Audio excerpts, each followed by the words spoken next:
Welcome to the Resource Nexus podcast. For the full article with stats, research, and rankings, head over to theresourcenexus.com. College athletic programs love to brag about football. Big stadiums, massive payrolls, sprawling coaching staffs, and donors willing to burn millions for a shot at 8 wins and a December Bowl. But if your goal is actually winning, building a brand, and maximizing impact per dollar, the most efficient sport isn't even close. It's basketball. The math is simple. In basketball, one elite player can influence 90 to 95% of a game on both ends of the court because they're on the court almost the entire time. In football, even your best talent is just one of 11 on a single side of the ball, playing only a fraction of snaps with far higher injury risk. You can pay a left tackle a fortune, hope he stays healthy, and pray that his 40 to 50 snaps a game actually matter. But one star wing who plays 35 minutes a day, scores 20-plus points, defends the opponent's best player, and controls the floor, that changes everything. There's no comparison in ROI. Smart programs don't need to abandon football overnight, but they should gradually shift financial support toward basketball, with revenue-sharing, salary cap-like constraints on the overall athletic program and finite donor resources. The schools that win in the next era will allocate money where it produces the highest competitive return, not where tradition dictates it has to go. Think about a hypothetical athletic budget.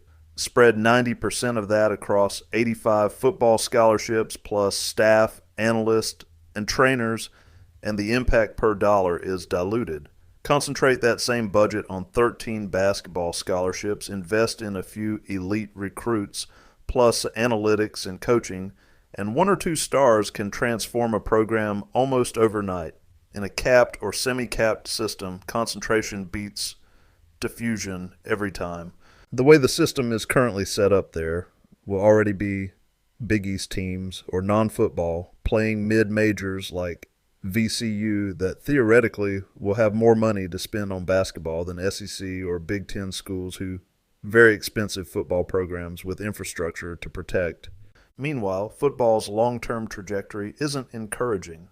National participation in youth and high school football has declined steadily for over a decade, driven by demographics, concussion concerns, and parental attitudes. Participation in youth tackle football for ages 6 to 12 dropped 5% between 2019 and 2023. In football-rich states like Texas, 11-man high school participation fell 14% over a decade, even after adjusting for enrollment growth, according to Texas Standard. Less participation now means a shrinking future talent pool and fewer fans with a personal connection to the sport, a bigger long-term problem than people realize. Cultural and demographic shifts are also eroding football's dominance. Affluent suburban families and even some urban families are increasingly avoiding contact football. Meanwhile, alternative sports like basketball and soccer are growing in popularity. From a media standpoint, basketball is built for social media-driven, highlight-heavy attention with non-stop motion and star-focused narratives. And here's the part nobody inside a football office wants to talk about. The pipeline is shrinking. Youth football participation has been declining for years. And it's not a blip. It's a trend. Between 2019 and 2022, the U.S. saw roughly 1.2 million fewer kids regularly playing team sports. And tackle football took one of the hardest hits, with participation among kids ages 6 to 12 falling by more than 13% over that same span. The number one reason parents cite head injuries. The concussion conversation changed everything, and moms and dads simply aren't signing their kids up the way they used to. And this isn't just about the talent pool, it's also about future fans. Because fandom starts when you play, when you've got the jersey, when you're at practice, when your friends are on the team. But younger generations just aren't bonding with football the same way. Fans ages 18 to 29 now spend only about a quarter of their sports watching time on live events, compared to around 60% for fans over 60. That's a massive generational shift. Less participation means less emotional connection, and less emotional connection means weaker long-term fandom. It's that simple. Parents are reinforcing the shift, too. Nearly 70% of kids quit organized sports by age 13, and a big portion of parents, roughly 1 in 4, openly say they won't allow their kids to play contact sports at all because of safety concerns. So even if a kid wanted to play football, a lot of families are steering them elsewhere: basketball, soccer, baseball, volleyball. Safer, cheaper, easier to access, and frankly, for many families, less stressful. Then add the cultural side of this. Football is losing ground in affluent suburbs, the very communities that once fed high-end high school and college programs. Meanwhile, basketball and soccer are booming. And let's be honest, basketball is tailor-made for the TikTok era. Fast-paced, nonstop highlights, identifiable stars. It fits how young people consume sports. Football, by comparison, is slower, longer, more fragmented, and harder to clip for short-form engagement. So what does that mean long-term? It means the grip football has held on American sports isn't guaranteed forever. The sport will always have diehards. There will always be players willing to take the risk, and there will always be pockets of the country that live and breathe it. But if fewer kids play, fewer kids watch, and fewer parents support it, then eventually fewer adults will care about it with the same passion. And when that happens, the entire economic model starts to wobble. Maybe not tomorrow, maybe not 5 years from now, but over decades, yes, the foundation can crack. And that's the core point. The sport's dominance is slowly eroding at the youth level, and once that connection is gone, it's incredibly hard to get it back. Basketball, meanwhile, is capturing the younger generation's attention right now with a safer image, a lower barrier to play, a higher skill development ceiling, and a style that matches modern fandom. If you're projecting the future of college sports over the next 20 to 30 years, you can't ignore what's happening at the bottom of the pipeline, because that pipeline decides everything at the top. One player matters more in hoops. On a basketball court, one elite player is constantly involved. He scores, defends, initiates offense, stretches the floor, controls tempo, and dictates the outcome on nearly every possession. Every trip down the court is an opportunity to impact the game. Football stars, by contrast, often spend large portions of the game on the sidelines. A wide receiver might play 35 to 50 snaps and be targeted only a handful of times. Defensive backs may be good enough that quarterbacks never throw their way and just pick on teammates instead. Even the most talented players often blend into the background, and in football, especially on defense, you are only as strong as your weakest link. In basketball, stars decide games. In football, they just hope to influence them. Talent identification is easier and more reliable. Football recruiting is notoriously chaotic. Coaches are projecting 17-year-olds who aren't fully physically developed, often needing 30 to 50 pounds of muscle, and sometimes even growing into a completely different position. Even highly ranked prospects frequently miss expectations. In football, you still need to rely on high school to fill out an 85-man roster, and most of those players are years away from really helping. Basketball is much clearer. A 6'8" athlete with coordination, mobility, and shooting touch is identifiable at a young age. Skills translate directly, and player rankings are far more predictive.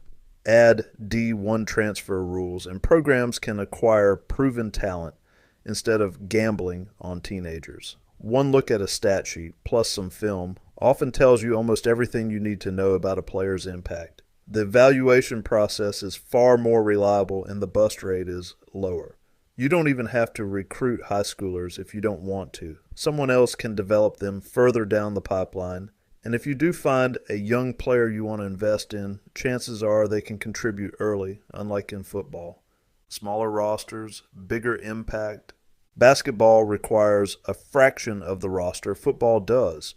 Typically, 7 high-quality players can change a season. 1 star, 2 high-level starters, 2 role players, and 2 productive reserves. 7 players can transform a program. Honestly, you could concentrate the majority of resources into just 4. If you get an elite 4, you're probably much better off. The rest of the roster can be filled with players who simply want an opportunity. It's much easier to hit on role players or at least find guys cheaply who can do 75% of what you need. In football, schools spread millions over 85 scholarships, a massive coaching staff, and dozens of marginal contributors. It's not nearly as realistic to find the few players who make a big impact. Concentrated investment in basketball maximizes every dollar and increases the odds of building a competitive, nationally relevant program quickly. The smarter play in the NIL era. Basketball now represents the most efficient athletic investment, lower cost to build a winner, more predictable recruiting outcomes, stars impacting nearly every possession. Smaller rosters mean fewer mistakes and less wasted spend, higher brand visibility, NCAA exposure, and postseason ROI per dollar. Football is a money pit, basketball is a money multiplier. If the goal is actual winning, programs need to prioritize the sport with a higher ceiling and measurable returns. The schools that should zig while the Alabamas zags. If football is the financial arms race of college sports, Group of 5 programs are showing up with pocket change. Basically, every G5 school would be better off shifting the majority of investment into basketball. The math is clear. In football, a G5 program has virtually no path to a national title.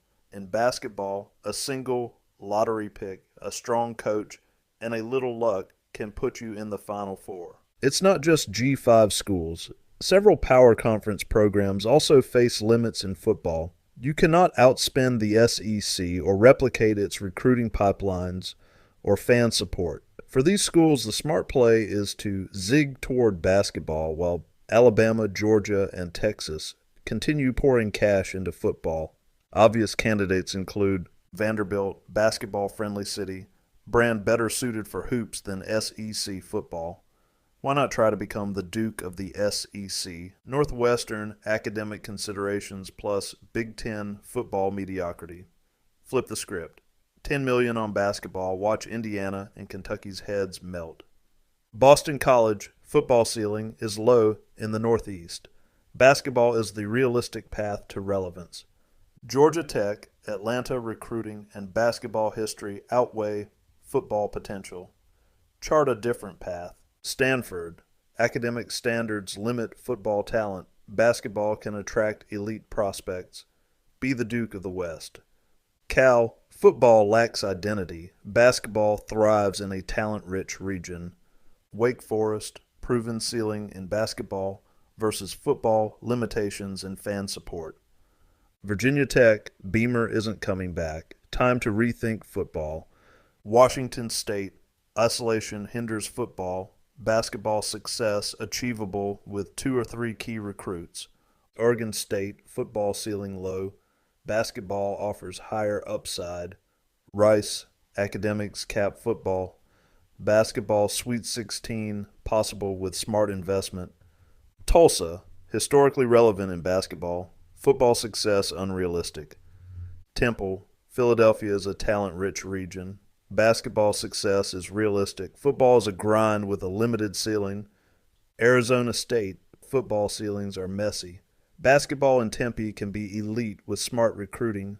Minnesota, basketball could emerge as a national contender with a few strong recruits. Colorado, basketball can build with focused investment. You get the gist. A case could be made for basically 75% of football playing schools. These are just the ones that stand out as the best candidates to make the shift. Core logic comparison. Category football reality, basketball reality. Roster size. 85 scholarships, 13 scholarships, path to title, 10 to 15 programs max. 60-plus programs realistic, impact player value, 1 player equals small change, 1 player equals season changing. NIL efficiency, low, extremely high.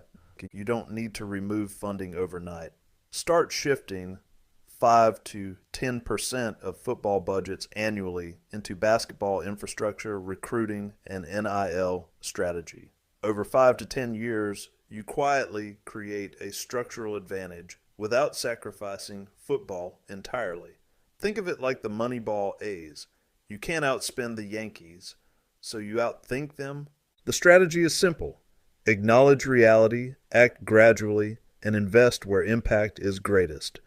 Football can remain a viable, visible part of an athletic program, still generating attendance, alumni engagement, and brand recognition, but it should no longer be the cornerstone of funding decisions, especially for programs that cannot realistically compete with the SEC or top Power 5 schools. Basketball offers a sharper path to national relevance, higher ROI per dollar, and measurable impact from fewer players. By redirecting resources toward a sport where success is both achievable and scalable, schools can build a competitive advantage that grows quietly and sustainably over a decade. In short, football is becoming a declining asset, burdened by participation drops, health risks, rising costs, and shifting culture.